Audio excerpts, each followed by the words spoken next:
परिचालित किया जावे। धन्यवाद। जय भारत, जय हिंद। माननीय श्री ज्ञानचंद पारख, माननीय श्री छगन सिंह। सभापति महोदय, मुझे राजस्थान राज्य पथ परिवहन सेवा बिना टिकट यात्रा निवारण संशोधन विधेयक 2021 पर बोलने का अवसर दिया, इसके लिए धन्यवाद। माननीय सभापति महोदय, करीब माननीय 20 सदस्यों ने इस बिना टिकट यात्रा निवारण संशोधन पर चर्चा की। उन्होंने पीड़ा भी बताई कि जो संशोधन विधेयक लाया है उसमें जो टिकट पर 2000 का जुर्माना किया है। मुझे इस 2000 जुर्माने से कोई ऐतराज़ नहीं है, अच्छी बात है। आजकल यात्री सब अवेयर है, यात्री टिकट लेकर चलते हैं। लेकिन जब मैंने मेरे क्षेत्र में चर्चा की कि जो 2000 किराया ये जुर्माना बढ़ा रहे तो इससे क्या नुकसान होगा, तो उन्होंने कहा हमारे कोई नुकसान नहीं होगा, हमारे यहाँ बसें चलती नहीं है तो नुकसान क्या होगा, बैठना ही नहीं है बस में, बस होगी तो बैठेंगे तो जुर्माना होगा। वैसे सभी यात्री टिकट लेकर ही बैठते हैं। इसलिए मैं निवेदन करूंगा माननीय मंत्री महोदय से कि आप जो जुर्माना बढ़ा रहे हैं उसी प्रकार उसी तर्ज पर बसें भी बढ़ाएं। बस बढ़ेगी तो घाटा में सुधार जरूर होगा। जिस प्रकार से सभी माननीय सदस्यों ने कहा है कि जो किराया है वो अलबत्त प्राइवेट बसों में और रोडवेज की बसों में 1.5 गुना का फर्क रहता है, जिससे बसों में बैठना दुर्भर हो जाता है। रोडवेज की बसों में हमेशा मैं देखता रहता हूँ कि जैसे बसें चलती है तो उसमें किराया का वो जब एवरेज निकालते हैं तो वो ये कहते हैं कि नहीं उसमें आधे घंटे बाद में चले जाएंगे, उसमें 800 रुपये किराया है, इसमें 1000 रुपये है। तो मैं माननीय मंत्री महोदय से कहूँगा कि घाटा में अगर सुधार करना है, घाटा अगर अपने को निकालना है, अपने को फायदे में लाना है रोडवेज बसों को, तो पहले तो बराबर किराया होना चाहिए मान्य।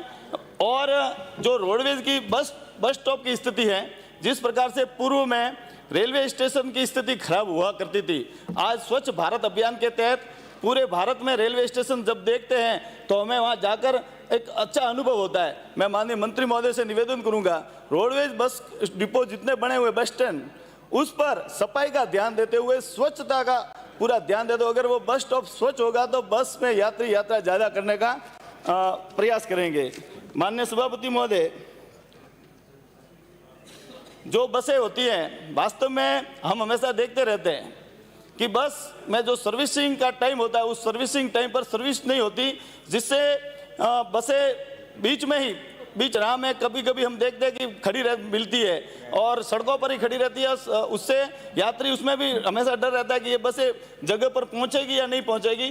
तो जो माली स्थिति है बसों की वो सुधार करना जरूरी था। जिस प्रकार से आपने बिना टिकट वालों के लिए विधेयक लाए हैं, उसी पर तर्ज पर जो टिकट से यात्रा करते हैं उनको भी साल भर में कोई पारितोषिक देते हैं कि साल भर में सबसे ज़्यादा जो रोडवेज बस में यात्रा करते हैं, उन्होंने अगर साल में इतने टिकट इतने किलोमीटर तक यात्रा करेंगे इस रोडवेज बसों में तो उन्हें इनाम दिया जाएगा। ऐसा भी आपको एक विधेयक लाना चाहिए। और जिस प्रकार से लॉटरी निकाल कर, उसी प्रकार मैं आपसे निवेदन करना चाहूँगा मंत्री महोदय कि आप जब आप नेता हुआ करते थे यूनियनों के, तब आपने जो चर्चा की थी वो नियम आप जरूर आज हो, लेकिन काम नहीं हो रहा है। आप आज प्राइवेट बसों तक ही रहे, रोडवेज पर काम नहीं हो रहा है। बसें शुरू करें, जो लंबे रूट की बसें हैं, हमारे क्षेत्र की मैं बात करूं तो जालोर, सिरोही और पाली, वहां में प्रवासी बहुत से हैं। गुजरात और महाराष्ट्र में बसें अगर शुरू करेंगे, अगर अंतर्राज्यीय बसें शुरू करेंगे तो हमें वास्तव में वहां पर फायदा होगा। ये जो गुजरात और महाराष्ट्र, वहाँ पर हमारे कम से कम 20 से 25 लाख लोग वहाँ जाते रहते हैं, 25 लाख लोग वहाँ पर रहते हैं। उनके लिए भी हमें सोचना चाहिए और बसों की व्यवस्था करनी चाहिए, जिससे क्या होगा कि हम इस बड़े से बड़े ये घाटे से निकाल पाएंगे। एक मैं कर्मचारियों के लिए भी बात करना चाहूँगा। कर्मचारियों के लिए दुर्घटना में 1987 में 50,000 का बीमा था, उसको भी बढ़ाकर अगर 5 लाख 10 लाख करते तो उसमें भी इस संशोधन का कोई उपयोग होता है। ऐसे विधेयक खाली एक बिना टिकट वालों के लिए आपने जो विधेयक लाया, ये सिर्फ सदन के समय के वो जो खराब किया, ये सभी मैंने माननीय सदस्यों का भी समय खराब किया है। मैं आपसे निवेदन करूंगा कि पूरा का पूरा जो संशोधन लाना था वो सही तरीके से लाकर इस सदन में रखते तो अच्छा होता। मैं आपको माननीय सभापति निवेदन करूंगा इस विधेयक को 6 महीने के लिए प्रचारित किया जाए। माननीय श्री जोराराम कुमावत।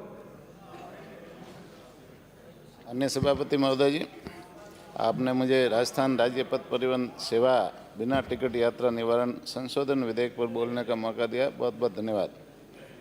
राजस्थान राज्य पथ परिवहन सेवा बिना टिकट निवारण यात्रा 1975 में जो नियम बना था और उसमें